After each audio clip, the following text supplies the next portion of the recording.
Is DEI the new affirmative action?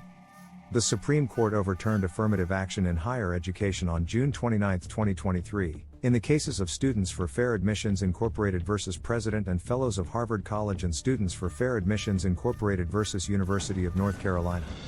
Here are the details of the Supreme Court's decision. The Supreme Court held that Harvard University and the University of North Carolina's admissions programs, which consider race at various stages, violate the Equal Protection Clause of the 14th Amendment. The court found that the university's interests in obtaining the educational benefits of a diverse student body were commendable goals but not sufficiently coherent to satisfy the strict scrutiny standard. The court concluded that the university's use of race was not narrowly tailored to achieve their goals and that the admissions programs lacked a logical endpoint. The court held that the admissions programs violated the Equal Protection Clause because they lack sufficiently focused and measurable objectives warranting the use of race, unavoidably employ race in a negative manner, involve racial stereotyping, and lack meaningful endpoints. With the overturning of affirmative action laws, has DEI now become its replacement? DEI, diversity, equity, and inclusion, and affirmative action share similar goals, but they are not identical. However, with changes in the law and shifting societal priorities, DEI has become a more encompassing and inclusive concept that builds upon the foundation of affirmative action. Here's why DEI can be seen as an evolution or an expansion of affirmative action. 1.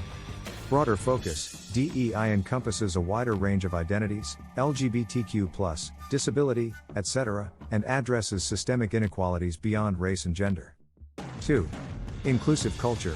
DEI emphasizes creating an inclusive culture, whereas affirmative action focused on representation and numerical goals. 3. Intersectionality.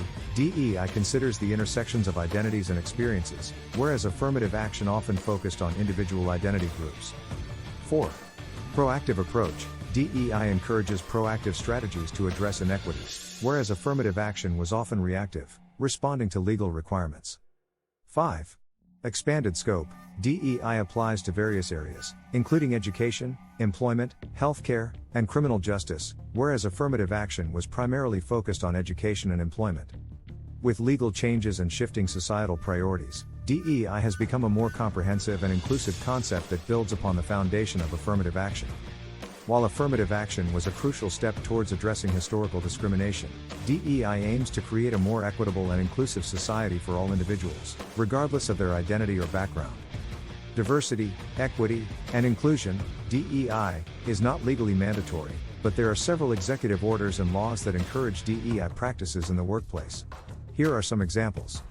Executive Order 13985, signed on January 20, 2021. This order established that advancing racial equity, civil rights, racial justice and equal opportunity is the responsibility of the whole of the government.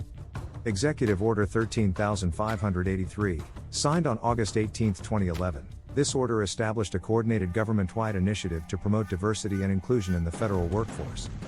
The Federal Merit System. This system includes the principle that the federal government's recruitment policies should endeavor to achieve a workforce from all segments of society. Title VII of the Civil Rights Act of 1964. This act prohibits employment discrimination based on race, color, religion, sex or national origin. On the next episode of More Conversations with the Average Black Man, we will discuss this topic.